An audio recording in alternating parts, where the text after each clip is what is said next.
चलिए बच्चों, अब हम देखते हैं अपना, आज देखेंगे क्या होते हैं हमारे पास मेटल्स, क्या होते हैं नॉन मेटल्स और क्या होते हैं मेटालॉइड्स। मेटल्स का मतलब क्या होती हैं धातुएं, क्या होती हैं उपधातुएं और क्या होती हैं अधातुएं के बारे में चर्चा करेंगे। तो इन्हीं हम थोड़ा सा पी ब्लॉक वाले में देख चुके हैं, लेकिन आज पूरी की पूरी पीरियोडिक टेबल को देखना है, तो उन्हीं 3 भागों में हम लोग उनको करते हैं।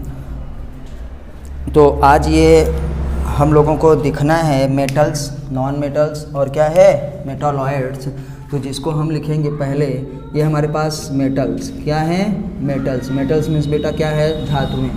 दूसरा हमारे पास आता है मेटल्स के बाद non metals. Non metals, non metals का मतलब उप धातुएं नहीं अधातुएं। और ये क्या है मेटालॉइड्स, क्या होता है मेटालॉइड्स। मेटालॉइड्स का मतलब उप धातुएं। तो इनको हम लिखते हैं धातुएं ना, इनको हम लिखते हैं अधातुएं। अधातुएं क्या होती हैं इनके बारे में बात करेंगे। और हम पढ़ेंगे मेटालॉइड्स मतलब उप धातुएं। तो आप जानते हैं बड़ी अच्छी तरीके से कि हमारा जो पीरियोडिक टेबल है, पूरा पीरियोडिक टेबल जो है पूरा, उसमें जो भी रखे गए हैं वो तत्वों के एक एक परमाणु रखे गए हैं। वो सब के सब एलिमेंट्स हैं, सब के सब एलिमेंट्स हैं, सब के सब तत्व हैं। और तत्वों को 3 भागों में विभाजित किया जाता है। तत्वों के में 3 होते हैं, पहला होता है धातु, दूसरा अधातु, और जो धातु और अधातुओं के बीच का गुण होता है उसे हम कहते हैं उपधातु। तो याद रखिएगा कि पीरियोडिक टेबल में जो कुछ भी रखा गया है सब के सब तत्व हैं, और तत्वों को 3 भागों में विभाजित किया जाता है। हम लोग यही इसीलिए लिखेंगे तत्व क्या होते हैं, आखिर एलिमेंट्स होता क्या है। एलिमेंट्स क्या होता है, फंडामेंटल यूनिट्स ऑफ क्या है matter. Fundamental units of matter होता है, मतलब पदार्थ का मूल रूप होता है, पदार्थ जिससे मिलके बना होता है। ये हम तत्व लिख रहे हैं, और तत्व को कितने भागों में बांटते हैं बेटा, 3 भागों में। पहला हमारे पास क्या है देखो धातुएं, इसीलिए इसको बना रहे हैं कि ताकि कंफ्यूजन ना हो। ये हमारे पास क्या होती हैं अधातुएं, अधातुएं। और तीसरा हमारे पास है उपधातुएं। उपधातुओं का मतलब जिसमें धातु अधातु दोनों के गुण पाए जाते हैं, मतलब जो धातुएं और तथा अधातुओं के बताइए बीच का होता है। तो ये पाई मानता थोड़ा सा अपना याद रखिएगा कि कहाँ गलत है कहाँ सही है, उसकी हमको ज़रूरत नहीं पड़ती है। तो याद रखिएगा ये धातुएं होती मेटल्स, ये नॉन मेटल्स, और ये क्या है मेटालॉइड्स हैं, ऊपर लिखा है। इसको इसलिए बनाया कि ताकि पता चल जाए कि पूरी पीरियोडिक टेबल में जो कुछ भी है वो तत्व है। तत्व को 3 भागों में हम लोग बांटते हैं। अब इसको हम हटाएंगे और एक एक करके बेटा अपना पढ़ेंगे कि आखिर क्या होती हैं धातुएं और क्या होती हैं अधातुएं, और किसे हम लोग कहते हैं मेटालॉइड्स। उपधातुएं क्या होता है। तो सबसे पहले तो आपको याद रखना है कि पीरियोडिक टेबल में अब हम एलिमेंट्स नहीं भरेंगे। पीरियोडिक टेबल हमारे पास इस प्रकार से है कि यहाँ पे हमारे पास एस ब्लॉक है बेटा, ये एस ब्लॉक। एस ब्लॉक में यहाँ बीच में क्या है बेटा डी ब्लॉक है, और यहाँ पे फिर हम आगे आते हैं तो यहीं से डी ब्लॉक्स के बाद ही हमारे पास क्या है पी ब्लॉक है, और ये क्या है नीचे जो है एफ ब्लॉक है। इस तरीके का हमारे पास पूरा का पूरा ब्लॉक बना हुआ है, बस आपको दिखाने के लिए है, पूरा नहीं बनाएंगे। तो ये हमारे पास एस ब्लॉक हुआ। ये हमारे पास पी में कितने ब्लॉक होते हैं 1 6, 2 वर्ग मतलब 3, यहाँ पे हमारे पास 4, 1 2 3 4 5, एक और बनाते हैं, क्या हो गया 6। तो हम दिखा रहे हैं कि हमारे पास कितना हो गया बेटा ये पी ब्लॉक, क्या है पी ब्लॉक। ये हमारे पास क्या है एस ब्लॉक, और ये हमारे पास क्या है डी ब्लॉक। सबको नहीं बनाएंगे बस ऐसे। और ये क्या है एफ ब्लॉक दिखा रहे हैं, 7 पीरियड तो होता है सब में, आप याद रखिएगा। ये क्या है बेटा डी ब्लॉक, इस तरीके का बना हुआ होता है S block, P block, D block और एफ ब्लॉक। तो हम लोगों को मेन पीरियोडिक टेबल हमारी ये है, क्या है एफ ब्लॉक को पीरियोडिक टेबल से बाहर निकाल के रखा गया है, क्योंकि ये डी ब्लॉक का ही एलिमेंट होता है। तो आप याद रखिएगा कि जो हमारे पास लेफ्ट हैंड है, हमारे पास फिजिक्स में, केमिस्ट्री में, मैथमेटिक्स में, जियोग्राफी में, सब जगह आपका लेफ़्ट वाला भाग जब आप ऐसे करते हैं बोर्ड पे तब, तो ये है लेफ़्ट वाला इस तरफ होकर के, और ये क्या है राइट वाला। बस बायोलॉजी में चेंज होता है, बायो में ये वाला लेफ़्ट है, ये वाला, और क्या है ये वाला राइट।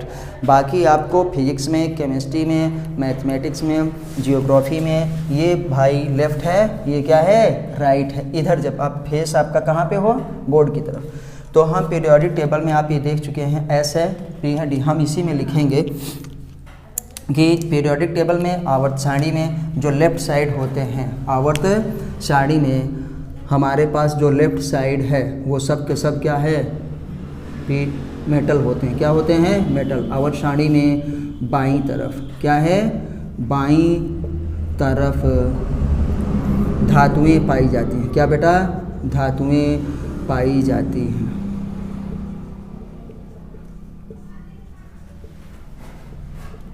ठीक, हमारे पास बाईं तरफ मतलब इधर से इधर जा रहे हैं तब, ठीक। और दाईं तरफ क्या पाई जाती हैं, अगर हम यहाँ से ये इधर गए हैं तो ये बायां है, ये क्या है दायां। तो बाईं तरफ क्या पाई जाती हैं धातुएं, और दाईं तरफ क्या पाई जाती हैं आवर्त सारणी में दाईं तरफ क्या है, आवर्त सारणी में दाईं तरफ, सारणी में दाईं तरफ अधातुएं पाई जाती हैं, अधातुएं पाई जाती हैं।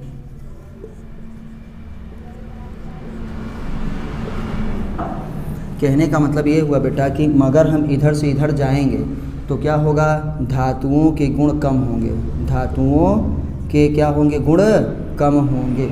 अगर हम बाएं से दाईं तरफ जाते हैं तो धात्विक कैरेक्टर क्या होगा कम होता है, धातुओं के गुण कम होते हैं, गुण कम होते जाते हैं, कम होते हैं। बाएं साइड रहेंगे तो धात्विक कैरेक्टर ज़्यादा रहेगा, मेटेलिक कैरेक्टर, लेकिन जब राइट साइड में जाते हैं तो धात्विक कैरेक्टर क्या होता है कम ही होता चला जाता है।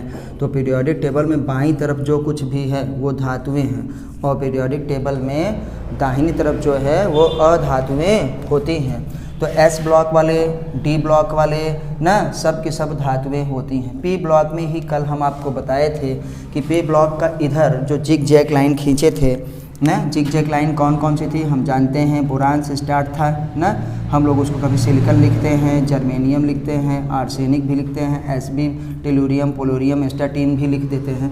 इधर जो था ये क्या था मेटल्स, क्या था बेटा मेटल्स मतलब धातुएं। इधर क्या था बेटा नॉन मेटल्स, क्या है नॉन मेटल्स धातुएं। और बीच में बेटा जो जिग जैग लाइन थी वो लाइन क्या प्रदर्शित करती थी, हम लोग उसको मेटालॉयड्स कहते थे, मेटालॉयड्स कहते थे। इसका मतलब ये हुआ कि एस ब्लॉक में सब के सब धातुएं हैं, डी ब्लॉक में सब के सब धातुएं हैं, और पी ब्लॉक में भी क्या है तीनों हैं, धातु, अधातु तथा उपधातु तीनों हैं। एफ ब्लॉक की बात इसलिए नहीं कर रहे हैं कि डी ब्लॉक से ही निकला है ये भी।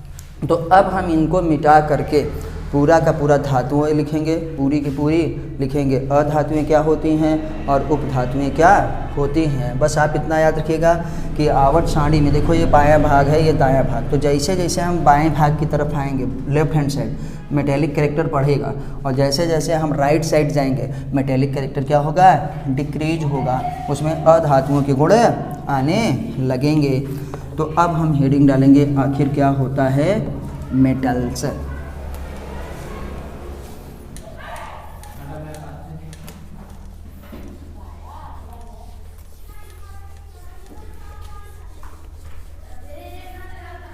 चलो बेटा आइए तो देखते हैं मेटल्स धातुएं क्या होगा, धातुएं मेटल्स क्या होती हैं, धातुएं किसे कहते हैं। आइए बउआ ये है मेटल्स, और आप लोगों ने बहुत सुना होगा कि ये धातु है, ये धातु है ना, तमाम चीज़ें हैं। तो आज उसको देख लीजिए आखिर धातुएं क्या होती हैं।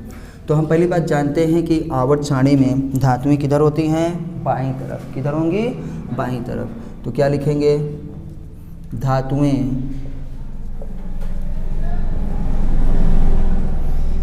आवर्त सारणी में आवर्त सारणी में बाईं तरफ पाई जाती हैं, बाईं तरफ पाई जाती हैं। अब आप कहेंगे कि सर पी ब्लॉक तो दाहिनी तरफ है। हाँ, तो पी ब्लॉक की भी बाईं साइड क्या है, पी ब्लॉक की भी बाएं साइड धातुएं आवर्त सारणी में बाईं तरफ पाई जाती हैं।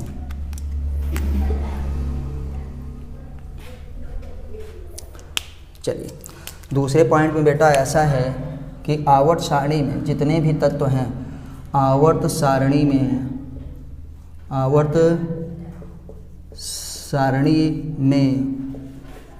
78% धातुएं ही पाई जाती हैं, धातुएं ही पाई जाती हैं। जितना भी तत्व है, अभी हम कहें 100 तत्व है तो 100 में मान लो कि क्या है 78 वो क्या हैं धातुएं हैं, लेकिन है कितना 118। तो समझ लो 118 का हमारे पास कितना होगा 78%। 118 का 78% आप निकाल सकते हैं। 90-95 तत्व हमारे पास क्या हैं, वो पूरे के पूरे धातुएं ही होती हैं। और थोड़ा सा आगे हम लोग देखते हैं,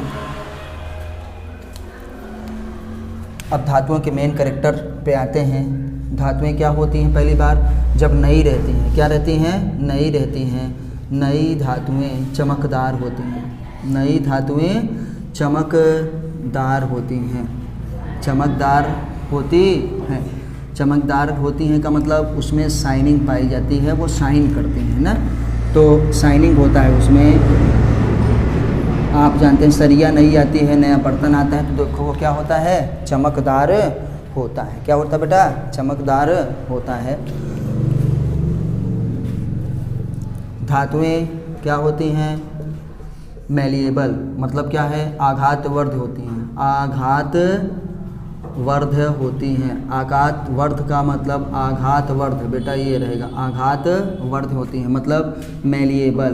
क्या कहेंगे, मैलिएबल, मतलब उनको क्या होता है, आघातवर्ध का मतलब पीट कर क्या कर सकते हैं, चपटा कर सकते हैं, पीट कर चपटा कर सकते हैं। क्या है, चपटा कर सकते हैं, प्लेट बना सकते हैं, कुछ भी बना सकते हैं। देखो उसमें कितना हथौड़े से लोहे से मारते हैं, तमाम चीज़ होता है ना, क्योंकि आकार बदलने के लिए उसका कुछ न कुछ बनाने के लिए हम लोग धातुओं को क्या करते हैं, बहुत ही पीटते हैं ना, तो वो फूटती टूटती नहीं है, चिपट जाती हैं। क्या हो जाती हैं, चपक जाती हैं, तो चपटा हो जाती हैं। तो धातुएं क्या होती हैं, आघातवर्ध होती हैं, आघातवर्ध होती हैं। पीट कर उनको चिपटा बनाया जा सकता है। चलिए आइए देखते हैं कि धातुएं हमारे पास क्या होती हैं, आघातवर्ध के साथ साथ एक मैलिएबल नहीं, अब डक्टाइल क्या होती हैं धातुएं। आघातवर्ध का मतलब धातुएं मैलिएबल, यहाँ पूरा नहीं लिखे, होती हैं, मैलिएबल होती हैं मतलब आघातवर्ध होती हैं, चोट सहन कर सकती हैं। धातुओं में तन्यता पाई जाती है। क्या लिखेंगे बेटा, धातुओं में तन्यता पाई जाती है, धातुओं में तन्यता का मतलब डक्टाइल होते हैं। क्या है, डक्टाइल होती हैं, तन्यता पाई जाती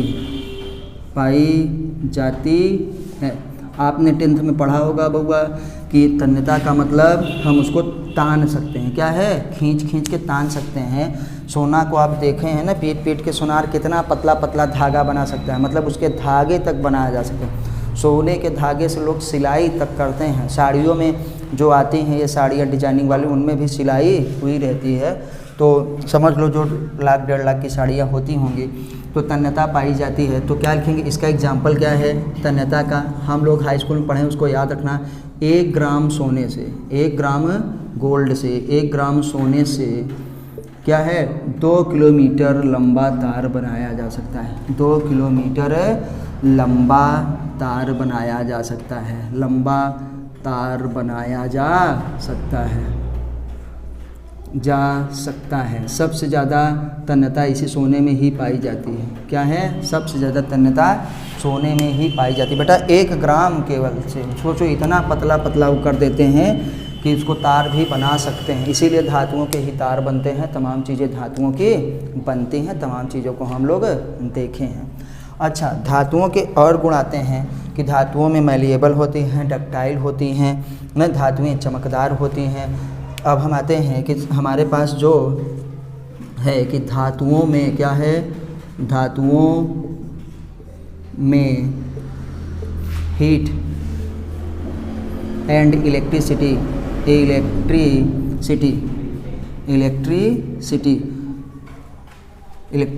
हीट एंड इलेक्ट्रिसिटी कंडक्टिविटी पाई जाती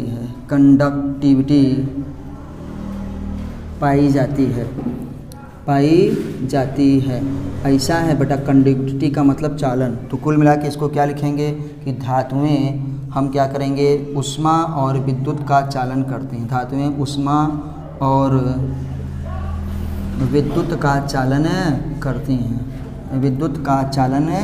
करती हैं। इसका मतलब ये हुआ कि इनमें से क्या है, हमारे पास हीट और क्या है, बिजली जा सकती है, चालन करती हैं, ऊष्मा और विद्युत का चालन करती हैं। धातुएं ऊष्मा और विद्युत का चालन करते हैं, इसमें से करंट होके जा सकता है, इलेक्ट्रिसिटी की कंडक्टिविटी होगी और ऊष्मा भी। उधर से देखो सरिया किए रहते हैं, उधर से कोई रॉड लगाते हैं। घर में हम लोग खाना बनाते हैं, हम लोग अपने से भोजन बनाते हैं, भाई ऑटो टॉपिक हुए ना, तो केवल हंसने के लिए कह रहे हैं कि ऑटो टॉपिक हम लोग अपना खाना खुद ही बनाते हैं। भाई बाहर रहते हैं, अपने से पापा मम्मी भाई अलग अलग खाना बना रहे हैं, मम्मी ही बना रहे हैं, तो देखो कलछुल क्या हो जाती है, गर्म हो जाती है अगर बड़ उस वाली है तो। क्योंकि वहाँ पे छुआए हैं, लेकिन यहाँ से यहाँ तक इस तरफ इस नोक पे किए हैं, तो यहाँ से यहाँ तक क्या है वो गर्म हो जाती है। तो इसलिए लकड़ी उकड़ी का हैंडल, प्लास्टिक का हैंडल, PVC का हैंडल लगता है। और धातुएं क्या करते हैं, विद्युत चालन का गुण प्रदर्शित करते हैं। मतलब उनमें से क्या होता है, विद्युत प्रवाहित होकर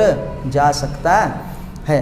तो इसीलिए हमारे पास ये सब तार बनाए जाते हैं, एल्यूमिनियम, लोहे और तमाम चीज़ों के ना। जैसे हम बोले हैं कि मैलिएबल मतलब डक्टाइल, सबसे ज़्यादा डक्टाइल कौन होता है, ये गोल्ड, सोना ही। वैसे आपको जानते हैं ना कि चांदी सबसे ज़्यादा विद्युत का चालन करती है, चांदी सबसे ज़्यादा विद्युत का चालन करती है। तो जिन्होंने ये नोट कर लिया होगा वो नोट कर लें, जिनको स्क्रीनशॉट लेना होगा बच्चों वो स्क्रीनशॉट ले लीजिए और NCERT ज़रूर पढ़िए। थोड़ा सा अब इसमें और आगे हम लोग बढ़ते हैं। तो बेटा ये ऊपर वाला हटा रहे हैं, चलिए, क्योंकि आपको बार बार देखिए और प्लीज़ पूरा वीडियो देखिए। आप भले एक बार में ना देख पा रहे हों, आप कई बार मुझको देखिए, लेकिन पूरा ज़रूर देखिए, ठीक। अब हम यहाँ पे आते हैं कि धातुओं में हमारे पास क्या देखेंगे, थोड़ी कंडक्टिविटी देखेंगे कि चालकता किसमें सबसे ज़्यादा होती है।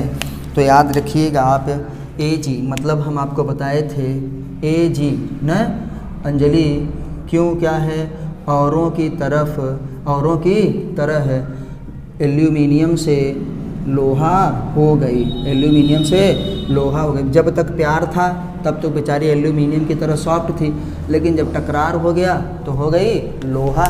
तो याद रखिएगा ना, ये क्या है, Ag अपनी लोग वाइफ हस्बैंड को भी कहते हैं। तो यहाँ मैंने अंजलि रखा है, किसी पर्सनली को नहीं। तो याद रखिएगा अंजलि, ये क्या है, क्यों से क्या है, कॉपर ना, क्यों। Au मतलब गोल्ड, औरों इसीलिए लिखे हैं औरों से मतलब Au, औरों की तरह, सेंटेंस बनाने के लिए औरों की तरह।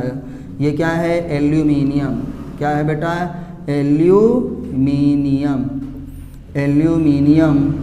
से क्या हो गया, एल्यूमिनियम से Fe मतलब आयरन मतलब लोहा हो गई, क्या लोहा हो गई। तो बेटा याद रखना, सबसे ज़्यादा कंडक्टिविटी किस में पाई जाती है, Ag, सिल्वर में। आपको याद करने के लिए है कि ये है सिल्वर, ये है कॉपर, ये है गोल्ड, ये है एल्यूमिनियम, ये क्या है, आयरन। हमारे पास ये 5 धातुएं हैं जिनका हम लोग इस्तेमाल करते हैं तार और बनाने में ना, कंडक्टिविटी को प्रदर्शित करने में। तो अपने इंडिया में 3rd क्वालिटी का भी नहीं मिलता, अपनी इंडिया में 4th और 5th क्वालिटी का मिलता है। क्योंकि अगर तुम गलती से पहली और तीसरी क्वालिटी वाला लगा भी दिए तो खंभा सहित गायब हो जाएगा। तार की बात छोड़िए ना, और कॉपर का तो जानते हैं कि कॉपर का हम लोग जो सामान लेते हैं वो थोड़ा महंगा रहता है क्योंकि उसकी कंडक्टिविटी ज़्यादा है, वो जलेगा जल्दी नहीं। जब कंडक्टिविटी ज़्यादा है तो उसमें रेजिस्टेंस कम होगा, वो अपने अंदर जो है आवेश प्रवाह का विरोध नहीं करेगा बेटा, और इसीलिए आग उग उसमें कम लगेगी। उसमें क्या है, एनर्जी जो है वो हीट के रूप में ना, साउंड के रूप में कम निकलेगी। इसीलिए जो है जब ऐड दिखाते हैं टीवी में तो कहते हैं कॉपर का तार लगाइए ना, सालों साल तक चलाइए, न इसमें लगेगी आग न होगा ये खराब। क्यों? क्योंकि वो विरोध ही नहीं करता है। बिजली जा रही है तो कहता है जाओ, हमारा का जाता ना, जो आदमी विरोध करेगा लड़ेगा उसी में टूट फूट तो होगी। तो इसमें हम लोग कॉपर का इस्तेमाल करते हैं। कंडक्टिविटी सबसे ज़्यादा होती है चांदी में, फिर कॉपर में, तब गोल्ड में। गोल्ड की कम है कॉपर से, लेकिन हम सबसे ज़्यादा कॉपर का इस्तेमाल करते हैं, फिर एल्यूमिनियम का, और क्या है, आयरन का। ये जानते हैं प्रीशियस हैं, बहुमूल्य धातुएं हैं, इसलिए इसका इस्तेमाल नहीं करते कि गायब हो जाएगा, नहीं तो कंडक्टिविटी ज़्यादा है। याद रखिएगा, अंजलि या एजी क्यों औरों की तरह क्या है, एल्यूमिनियम से लोहा हो गई। एजी से हमारे पास क्या हो गया, एजी सिल्वर ही है। क्यों से सीयू ना, कॉपर हो गया। औरों से क्या हो गया, एयू गोल्ड हो गया। एल्यूमिनियम ही लिखा है, या मीन्स आयरन लोहा लिखा है। तो ये हमारे पास इधर से इधर जाते वक्त क्या था, डिक्रीजिंग ऑर्डर ऑफ कंडक्टिविटी। इधर से जब इधर जा रहे हैं, ये देखो मुंह इधर खुला है तो मतलब इसका ज़्यादा होता है, तो इसको हम लोग लिखेंगे डिक्रीजिंग ऑर्डर ऑफ कंडक्टिविटी। धातुओं की है डिक्रीजिंग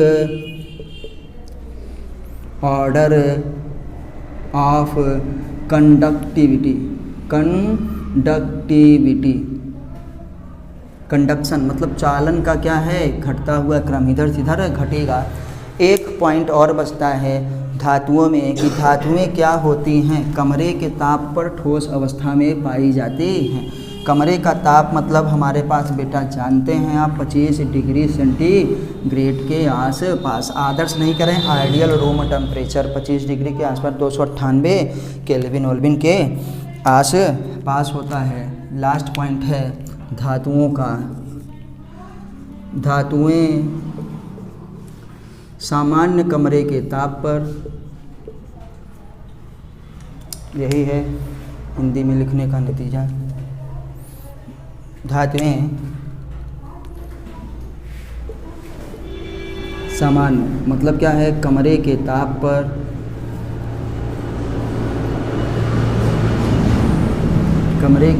पर ना ठोस अवस्था में होती हैं, ठोस अवस्था में होती हैं।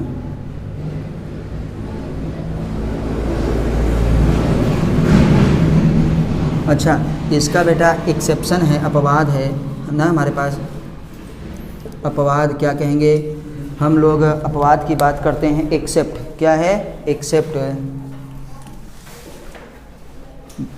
एक्सेप्ट हमारे पास है, याद रखिएगा। अपवाद है कौन सा, Hg मरकरी, जो कमरे के समान ताप पर क्या रहता है, लिक्विड नेचर में रहता है। हमारे पास कुछ और भी हैं जिसका तापमान कम होता है, जैसे है गैलियम है, गैलियम के बाद हमारे पास सीजियम है, सीजियम के बाद हमारे पास फ्रेंसियम है, और ये सब हमारे पास क्या हैं, कमरे के सामान्य ताप पर। सबसे ज़्यादा Hg को ही लिखना है क्योंकि ये बेटा इसका कम होता है, लेकिन ये फ्रेंसियम तो जानते हैं रेडियो एक्टिव नेचर का होता है, फिर भी हमने लिख दिया क्या है Hg को क्या लिखेंगे, मरकरी। क्या लिखेंगे, मरकरी।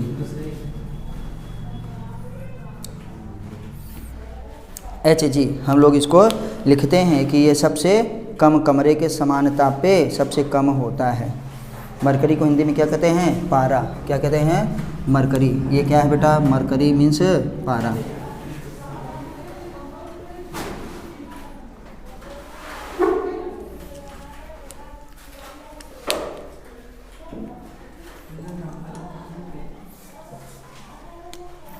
Hg का मतलब होता है मरकरी। ये गैलियम, क्या कहेंगे, गैलियम। ये क्या है, सीजियम। क्या है बेटा, सीजियम। अब देखो पाई मात्रा पे अपना ध्यान दीजिएगा बस। ये क्या है, फ्रांसियम। क्या है, फ्रांसियम। एक ब्रोमीन भी है लेकिन वो नॉन मेटल है, मेटल नहीं है। तो सबसे ज़्यादा ये क्या है, मरकरी ही हमारे पास ऐसा है जो कि कमरे के ताप पर क्या रहता है, लिक्विड नेचर में रहता है। जबकि धातु गैलियम भी है, सीजियम भी है और क्या है, फ्रांसियम भी है। फ्रांसियम हमारे पास क्या है, थोड़ा सा रेडियो एक्टिव नेचर का होता है, इसलिए इसको आप छोड़ देंगे तो भी चलेगा। तो थोड़ा सा हम एक पॉइंट इसमें और लिखना है कि हमारे पास धातुएं क्या होती हैं, सामान्यतः कमरे के ताप पर ठोस अवस्था में होती हैं। यहाँ पे हमारे पास Hg है, गैलियम है, सीजियम है और फ्रांसियम है। धातुएं क्या होती हैं, सोनोरस। क्या होता है, धातुएं सोनोरस होती हैं। एक पॉइंट और याद आ गया बेटा, धातुएं क्या होते हैं, ध्वनि उत्पन्न करती हैं, ध्वनि उत्पन्न करती हैं, उत्पन्न करती हैं। बेटा जब उनको पीटा जाएगा तो ध्वनि उत्पन्न करती हैं। धातुएं क्या है, ध्वनि उत्पन्न करती हैं। कब, पीटने पर। क्या है, पीटने पर। तो इसका मतलब है वो क्या होती हैं, सोनोरस होती हैं। सोनोरस मतलब जिसमें साउंड प्रोड्यूस करती हैं। क्या करती हैं बेटा, धातुएं सोनोरस होती हैं, इसीलिए इनका हम लोग घंटी उंटी बनाने में ना, बेल उल बजाने में, तमाम चीज़ों में इनका इस्तेमाल किया जाता है। तो ये आप याद रखिएगा। तो बेटा ये हुई धातुएं, और हम पढ़ेंगे अब धातुओं के बाद अधातुओं की चर्चा करेंगे। तो धातुएं सामान्यतः देखो एक बार पढ़ देते हैं। ये ठोस अवस्था में होती हैं और धातुओं में कुछ अपवाद हैं, जैसे Hg इसका अपवाद है मरकरी, गैलियम, सीजियम और फ्रांसियम, स्पेशली मरकरी है, गैलियम और सीजियम का भी बहुत ताप कम होता है। कमरे के सामान्य ताप पर ये भी क्या रहते हैं, लिक्विड नेचर में रहती हैं। धातुएं ध्वनि उत्पन्न करती हैं। धातुओं में क्या होती, कंडक्टिविटी पाई जाती है। किसके लिए, हीट एंड इलेक्ट्रिसिटी के लिए। तो इलेक्ट्रिसिटी के लिए कंडक्टिविटी हमने लिख दिया है कि सबसे ज़्यादा कंडक्टिविटी कौन सा है जो विद्युत का चालन करता है, सिल्वर है, फिर कॉपर है, फिर गोल्ड है, फिर एल्यूमिनियम है, फिर क्या है, आयरन है। इसका फार्मूला भी आपके पास लिखा है कि Ag औरों की तरह एल्यूमिनियम से लोहा हो गई। और धातुओं को हम जानते हैं चमकदार होती हैं। धातुओं में क्या होती है, तन्यता पाई जाती है। धातु आघात वर्धी होती है, मतलब पीट पीट के चिपटा किया जा सकता है, उनको किसी अन्य रूप में ढाला जा सकता है। और हम धातुओं को जानते हैं कि उनको तार बना सकते हैं खींच के। 1 ग्राम सोने से 2 किलो तार बनता है, 2 किलोमीटर लंबा तार बनता है। तो एक चीज़ और याद रखनी है, यहीं ऊपर वाला हटा रहे हैं बेटा, एक पॉइंट और देखो याद आ गया, क्योंकि बार बार वो करने से कुछ न कुछ याद आता ही रहता है कि धातुओं के गलनांक तथा क्वथनांक ना, मेल्टिंग एंड बॉइलिंग पॉइंट क्या होता है, ज़्यादा होता है। याद रखेंगे धातुओं के गलनांक का हम क्या लिखेंगे, मेल्टिंग पॉइंट। क्या है, मेल्टिंग पॉइंट ना। और क्वथनांक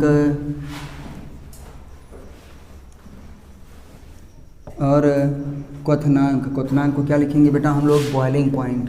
क्या है, बॉइलिंग पॉइंट क्या होते हैं, उच्च होता है, ज़्यादा होता है। क्या होता है, उच्च होता है या उच्च होते हैं। धातुएं क्या है, हाई मेल्टिंग पॉइंट और बॉइलिंग पॉइंट के होते हैं। अब थोड़ा सा हम लोग लिखेंगे पीरियोडिक प्रॉपर्टी, ताकि धातुओं का आवर्त सारणी में क्या किस तरीके का रोल होता है। तो हम कहेंगे कि धातुएं आवर्त सारणी में टॉप टू बॉटम जाने पर 2 चीज़ों को याद रखना, धात्विक कैरेक्टर, मेटेलिक प्रॉपर्टी पढ़ती है, मेटेलिक प्रॉपर्टी पढ़ती है।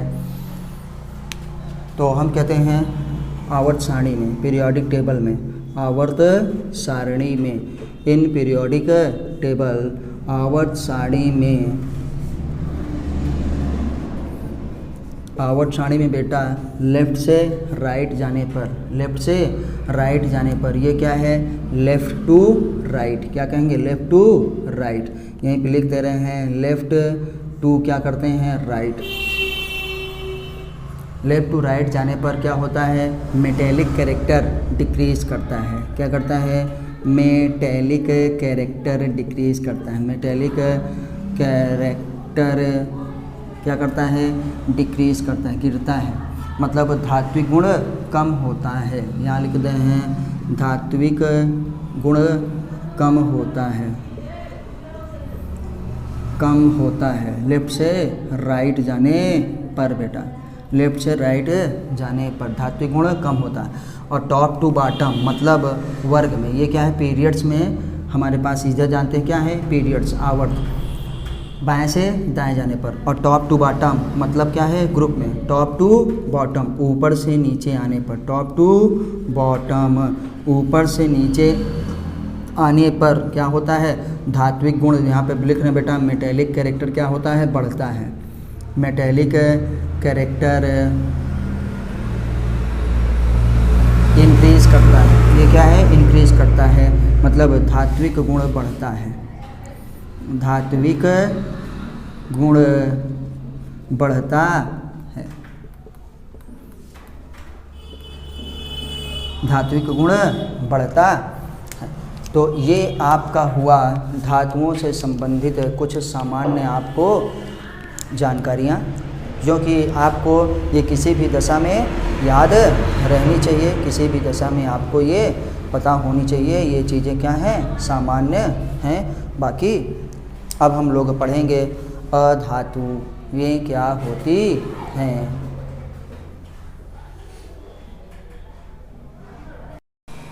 तो आइए बच्चा लोग अब हम लोग क्या देखेंगे अधातुएं क्या होती हैं। अधातुएं क्योंकि हम धातुओं के बारे में काफ़ी कुछ जान सीख गए, तो आप जानते हैं कि जो पीरियोडिक टेबल है बेटा उसमें जो कुछ भी रखा गया है सब कुछ क्या है तत्व है, और तत्वों के क्या है एक एक परमाणु एक एक एटम को ही रखा गया है। तो उसमें से जो 78% चीज़ें हैं वो सब धातुएं हैं। और लेफ्ट हैंड साइड आपका जो है आपको पीरियोडिक टेबल में जो बाईं तरफ है वो सब धातुएं हैं, और राइट साइड में क्या है वो जाते जाते वहाँ पे अधातुओं का गुण बढ़ता है, धातुओं का गुण घटता है। तो अब हम लिखेंगे क्या है अधातुएं, अधातुओं को क्या लिखते हैं नॉन मेटल्स, क्या लिखेंगे बेटा नॉन मेटल्स, नॉन मेटल्स का मतलब अधातुएं, अधातुएं एकदम धातुओं के उल्टा हैं, इसमें न चमक होता है न कुछ होता है। धातुएं क्या हैं सबसे पहले ये रूम टेम्परेचर पे, रूम टेम्परेचर पे कमरे के सामान्य ताप पर या तो ये होंगी स्पेशली गैस या तो होंगी लिक्विड न, और हो सकती हैं ये सॉलिड भी हो सकती हैं, ये सॉलिड भी हो सकती हैं। तो ये क्रम में ही लिखा गया है। तो ज़्यादा से ज़्यादा वो क्या पहले गैस ही होती है फिर सॉलिड फिर लिक्विड, तो ये तीनों में से कोई भी हो सकता है, ज़्यादातर गैस की अवस्था में ही पाई जाती हैं वो। इनमें ना कोई चमक होती है ना कुछ होता है, ये क्या होती है नॉन कंडक्टर्स, क्या कहेंगे नॉन कंडक्टर्स होता है। कंडक्टर्स का मतलब ये होते हैं अचालक, अचालक या कुचालक, अचालक, अचालक का मतलब बेटा ये क्या करते हैं विद्युत का प्रवाह नहीं करती हैं, और ये विद्युत का प्रवाह नहीं करती हैं, मतलब इसमें से ऊष्मा वगैरह क्या है विद्युत वगैरह नहीं प्रवाहित होती है। थोड़ा बहुत गैस अवस्था में हीट इधर उधर जा सकता है, लेकिन ये विद्युत का प्रवाह नहीं करती हैं, मतलब विद्युत का चालन नहीं करती है। हमारे पास एक लिक्विड नॉन मेटल है जिसका नाम है ब्रोमीन, क्या है लिक्विड नॉन मेटल, याद रखिएगा liquid non metal, non NON non metal है जिसका नाम है बेटा ब्रोमीन। 35 क्या है ब्रोमीन होता है। अच्छा ये विद्युत का चालन नहीं करते हैं, यहाँ पे एक चीज़ हम भूल गए, इसको लिख लेना एक्सेप्ट, क्या है एक्सेप्ट कार्बन, कार्बन एंड क्या है बोरान। तो कार्बन का कुछ जैसे कार्बन ग्रेफाइड है तो कार्बन का अयस्क जो है वो विद्युत का चालन करता है, तो हल्का फुल्का जो है बोरान भी जो है विद्युत का चालन करता है। ठीक, पीरियोडिक टेबल में ये किधर है दाईं साइड, क्या कहेंगे आवर्त सारणी में, आवर्त बेटा अब आपको समझ में आ रहा होगा, हिंदी में ही लिख रहे हैं आवर्त सारणी में दाईं तरफ स्थित हैं, क्या है दाईं तरफ वो अधातुएं हैं। अगर हम पी ब्लॉक में कहें तो क्या कहेंगे पी ब्लॉक में सब की सब धातुएं, सब की सब अधातुएं कहाँ पे हैं बेटा? पी ब्लॉक में। कहाँ पे? पी ब्लॉक में हैं, हाइड्रोजन को छोड़ के, क्योंकि हाइड्रोजन धातु अधातु सब कुछ है हाइड्रोजन। तो हाइड्रोजन का कन्फर्म नहीं है कि पहले इधर रखें कि इधर रखें, तो हम सामान्य की बात कर रहे हैं, किधर?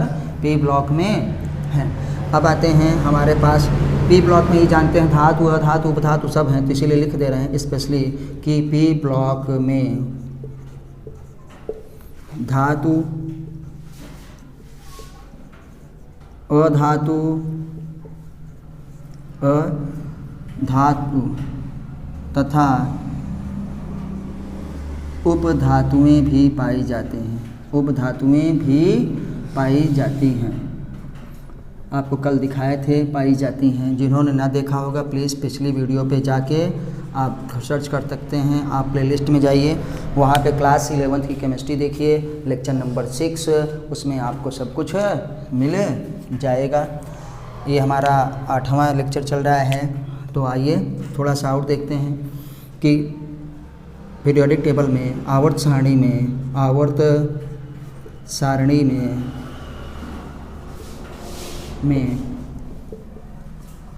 बाईं से दाईं तरफ जाने पर,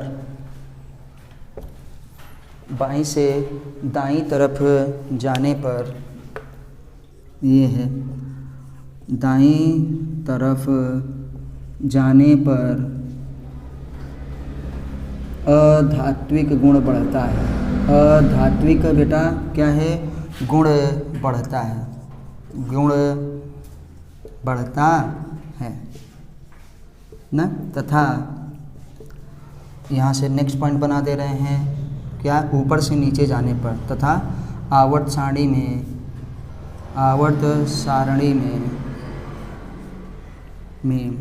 ऊपर से नीचे जाने पर, मतलब वर्ग में, ग्रुप में ऊपर से नीचे जाने पर, ऊपर से नीचे जाने पर, अभी इसको बना देंगे नीचे जाने पर, ऊपर से नीचे जाने पर बेटा क्या होता है?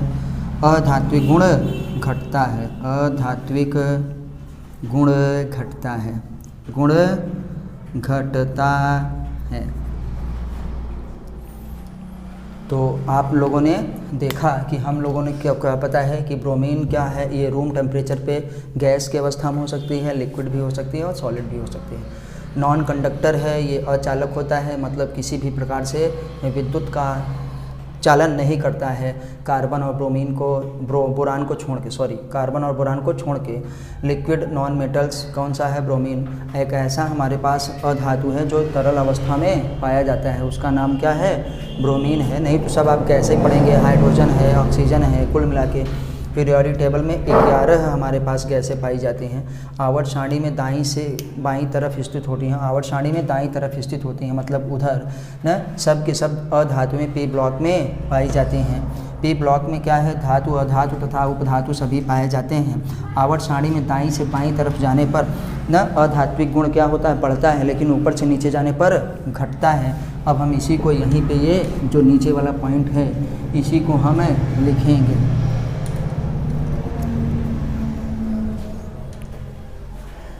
तो ऐसा है बेटा कि जब हम इधर से इधर जा रहे हैं, इसका मतलब क्या है? पीरियड्स में, और इसका मतलब टॉप टू बॉटम, कहाँ पे? ग्रुप्स में।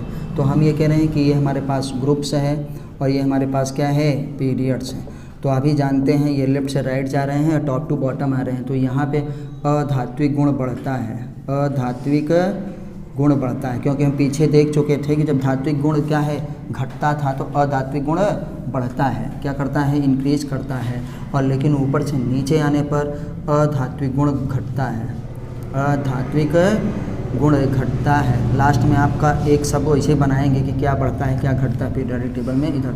तो अधात्विक गुण क्या है बेटा? ऊपर से नीचे आने पर घटता है, लेकिन अधात्विक गुण लेफ्ट से राइट जाने पर बढ़ता है। तो हमारे पास ये क्या हो गई, अधातुएं। कुछ अधातुओं के एग्जांपल आप लिख लीजिए जितनी भी आपको कैसे पता है ना। तो जैसे हाइड्रोजन को भी लिख सकते हैं हम, हीलियम को भी लिख सकते हैं। उसके बाद हमारे पास क्या आता है, नाइट्रोजन आता है, उसके बाद ऑक्सीजन आता है। ये सारी चीज़ें हमारे पास हैं। हीलियम में तो सब के सब जितने भी helium, neon, argon, krypton, xenon, radon सब, तो ये सब हमारे पास अधातुएं हैं। तो याद रखिएगा कुछ की एग्जांपल हम लोगों ने लिख दिया है। हीलियम वाले में तो इसकी पूरी की पूरी फैमिली देखो, हीलियम है, नियॉन है, आर्गन है, क्रिप्टन है, क्या है, ज़ेनॉन है, रेडॉन है। कितना हो गया, 1 2 3 4 5 6 ना। हाइड्रोजन को भी अगर हम ले लें तो कितना हो जाएगा, 7 हो जाएगा। और उसके बाद ऑक्सीजन को ले लिए कितना हो गया, 8 हो गया। क्लोरीन के ले लिए कितना हो गया, 9 हो गया ना। क्लोरीन को ले लिए कितना हो गया, 10 हो गया। तो एक हमारे पास है, हाँ ठीक है, helium, neon, argon, krypton, xenon. Nitrogen को ले लिए तो कितना हो गया, 11 हो गया। तो यह सब हम लोगों को स्पेशली ये देखिए 11 आपको याद ही रखना है। ये सब हमको, हाइड्रोजन को भी आप शामिल कर लीजिएगा। कुल मिलाकर के ये गैसें 11 गैसों के रूप में तत्व ये पाए जाते हैं। अधातुएं हैं, क्या है, अधातुएं हमारे पास होती हैं गैसों वाली। चलिए, तो अब हम लोग पढ़ेंगे मेटालॉइड्स। क्या पढ़ेंगे बेटा, मेटालॉइड्स, मतलब जिसको हम पढ़ते हैं उपधातुएं। क्या कहते हैं, उपधातुएं। तो इसको हटाएं। चलिए आप भी स्क्रीनशॉट ले लीजिएगा जिसको लेना होगा। तो हम थोड़ा सा आते हैं मेटालॉइड्स, किसे हम कहेंगे, उपधातुएं। उपधातुएं बेटा उन्हें कहते हैं जिनका कैरेक्टर धातु और अधातुओं के बीच का होता है। उन्हें हम क्या कहते हैं, मेटालॉइड्स कहते हैं। आइए तो हम लिखेंगे मेटालॉइड्स। मेटालॉइड्स, मेटालॉइड्स का मतलब होता है बेटा उपधातुएं ना। तो क्या लिखेंगे, उपधातुएं। उपधातुएं ना, धातुओं तथा अधातुओं के बीच का, धातुओं तथा अधातुओं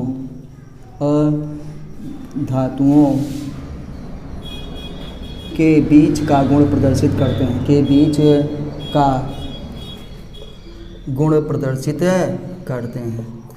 बेटा एकदम लाइव क्लास है, आप कोई भी आप में इसमें एडिटिंग नहीं होती है, सीधे आपको अपलोड कर दिया जाता है। बस थोड़ा नाम उम लिख के। तो याद रखिएगा, अच्छे से पढ़िए, एनसीईआरटी ज़रूर पढ़िए। आपको किसी भी अन्य एक्स्ट्रा किसी भी कोचिंग का ना, बड़ी बड़ी कोचिंगों का इस सब के स्टडी मटेरियल की ज़रूरत नहीं पड़ेगी। आपको नीट क्वालिफाई करना है तो प्लीज़ आप एनसीईआरटी ज़रूर से ज़रूर ही पढ़िए ना। चाहे आपको जेईई मेंस करना हो, चाहे एडवांस करना हो, केमिस्ट्री तो दोनों में आने वाली है। हर एग्ज़ाम के लिए अब आपको एनसीईआरटी ही पढ़नी है। तो चलिए अच्छा देखते हैं कि सब की सब क्या है, उपधातुएं। उपधातुएं किसमें, पी ब्लॉक में पाई जाती हैं। देखो पी ब्लॉक में सब के सब अधातु भी पाई जाती थी, हाइड्रोजन वगैरह को छोड़ करके। ये पी ब्लॉक में सब के सब क्या है, उपधातुएं भी पाई जाती हैं, पी ब्लॉक में पाई जाती हैं। पी ब्लॉक में बेटा क्या होता है, पाई जाती है। तो हम जानते हैं ये क्या करते हैं, इनका गुण बोले हैं ना कि किसके होता है, धातुओं और अधातुओं के बीच का होता है। तो हम कहेंगे कि उपधातुएं अर्धचालक के रूप में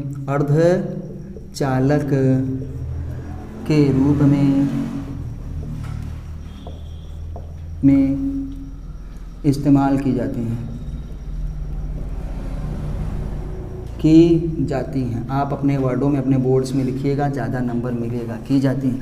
अर्धचालक का मतलब बेटा यहाँ पे क्या होता है, सेमी कंडक्टर्स। क्या कहेंगे, सेमी कंडक्टर्स।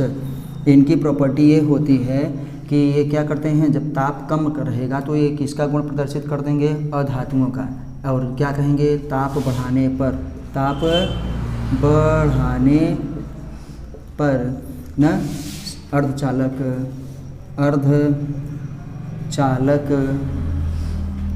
में विद्युत चालकता का गुण बढ़ता है। बेटा क्या होता है?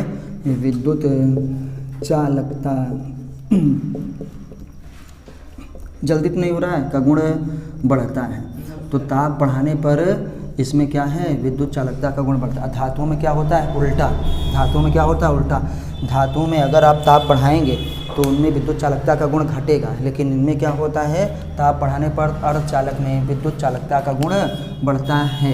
तो इसलिए याद रखिएगा, इसीलिए इनको सेमीकंडक्टर्स कहा जाता है।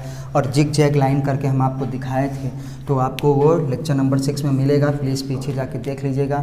हम यहाँ पे एग्जाम्पल लिखते हैं। इसका एग्जाम्पल आप जानते हैं ना, मेन एग्जाम्पल तो हैं, अभी आप दिखाते हैं। बोरान भी लिखते हैं, सिलिकॉन भी लिखते हैं, हम लोग क्या लिखते हैं, उसके बाद गैलियम भी लिखते हैं, उसके बाद जर्मेनियम भी लिखते हैं, एसबी एंटीमनी भी लिखते हैं ना, टेलुरियम भी लिखते हैं, और क्या लिखते हैं? पोलोनियम भी लिखते हैं, और क्या है? एस्टेटिन भी लिखते हैं। तो यहाँ पे हम देखें 1 2 3 4 5 6 7 8, तो गैलियम है, जर्मेनियम है हम लोगों में। तो मेन हमारे पास जो मेटालॉइड्स हैं वो हमको कहाँ से स्टार्ट होता है? आपको मालूम है, जर्मेनियम है, सिलिकॉन है हमारे पास ना, आर्सेनिक है, एसबी एएस न एंटीमनी है, और क्या है? टोलेरियम ही है। एएस हम नहीं लिखे हैं, जो गैलियम लिख दिए हैं। बेटा यही नहीं लिखना चाहिए था। ये क्या है? As arsenic. क्या है? आर्सेनिक। ये सब हैं। तो मेन हमारे पास यही सिलिकॉन, जर्मेनियम न, आर्सेनिक, एसबी एंटीमनी, टेलुरियम न, पोलोनियम, एस्टेटिन। तो ये दो और ये एक, ये जो है लिख दिया जाता है जैसे पीरियोडिक टेबल में लिखा है, नहीं तो मेन 5 यही हैं। मेन 5 क्या हैं? यही हैं। मेन 5 सिलिकॉन से लेकर के टेलुरियम तक ही हैं। क्या है? मेन 5 हैं, लेकिन इनमें भी थोड़ा थोड़ा गुण पाया जाता है। तो इसमें लोग क्या लिखेंगे? मेटालॉइड्स। क्या है? मेटालॉइड्स मतलब ये उपधातुएँ हैं, और उपधातु में सबसे अच्छा अर्धचालक का काम कौन करता है? सिलिकॉन और जर्मेनियम। तो यहाँ पे स्पेशल पॉइंट लिख लीजिएगा, सिलिकॉन न, और एंड क्या है? जर्मेनियम सबसे ज़्यादा सेमीकंडक्टर की तरह काम करता है। सेमीकंडक्टर जितने भी आपके पास हैं, हमारे पास फोटो इलेक्ट्रिक इफेक्ट में जितना भी आप सोलर प्लेट्स में देखे होंगे, सिलिकॉन का ही इस्तेमाल सबसे ज़्यादा किया जाता है। और अमेरिका में बहुत पाया जाता है। अमेरिका में एक शहर है जिसका नाम पड़ गया है सिलिकॉन वैली। सिलिकॉन वैली क्योंकि वहाँ पे सिलिकॉन बहुत पाया जाता है। सिलिकॉन की घाटी, घाटी किसे कहेंगे? जो चीज़ जहाँ बहुत ज़्यादा पाई जाती है उसी को हम लोग क्या कहते हैं? घाटी। तो अमेरिका में सिलिकॉन बहुत पाया जाता है। आप जानते हैं इसका इस्तेमाल अर्धचालक के रूप में, सेमीकंडक्टर के रूप में किया जाता है ना। चिप में आपके, मेमोरी में आपके ना, फोटो इलेक्ट्रिक इफेक्ट, ये जो सोलर प्लेट्स हैं उसमें, यहाँ तक कि ऊर्जा को इस्तेमाल करने के लिए इसका क्या है? हम लोग स्पेस सेंटर पे, जो रिसर्च सेंटर पे जो प्लेन्स जाते हैं, जो यहाँ पे हमारे पास एरोनॉट्स जाते हैं बेचारे, वो सब के सब क्या है? यहाँ से अंतरिक्ष से कोई क्या सैटेलाइट छोड़ा गया तो सैटेलाइट को ऊर्जा कहाँ से मिलेगी? तो वहाँ पे सोलर प्लेट्स लगते हैं और इस सिलिकॉन का इस्तेमाल होता है। तो सिलिकॉन बहुत ही ज़रूरी है। अर्धचालक होना भी हमारी लाइफ में बहुत ही ज़रूरी था, जो कि उपधातुएं ये गुण प्रदर्शित करती हैं। तो प्लीज़ आपको कैसा लगा आप हमको ज़रूर बताइएगा ना, कमेंट के माध्यम से आप अपने सुझाव ज़रूर दीजिए, और वीडियो को ज़रूर लाइक करिए तथा इसे शेयर भी करिए अपने दोस्तों के साथ, और चैनल को सब्सक्राइब भी करिए। एनसीईआरटी ज़रूर पढ़िए। किसी भी एग्ज़ाम के लिए आप चाहे बैंक के हों, एसएससी के, रेलवे के हों, किसी भी एग्ज़ाम के लिए ना, यूपीएससी के हों, यूपीपीएससी के हों, और या नीट और जेईई के लिए तो स्पेशली ये मस्ट ही है कि आपको एनसीईआरटी पढ़नी है। आप चैनल को सब्सक्राइब जरूर करिए। आपको इसमें फिजिक्स के, केमिस्ट्री के और बायोलॉजी के नोट्स, क्वेश्चंस ना, सब कुछ मिलेंगे। तो चलिए फिर मिलते हैं अगली वीडियो पे। तब तक नमस्ते, जय हिंद, जय भारत। जिनको स्क्रीनशॉट लेना होगा वो ले लेंगे।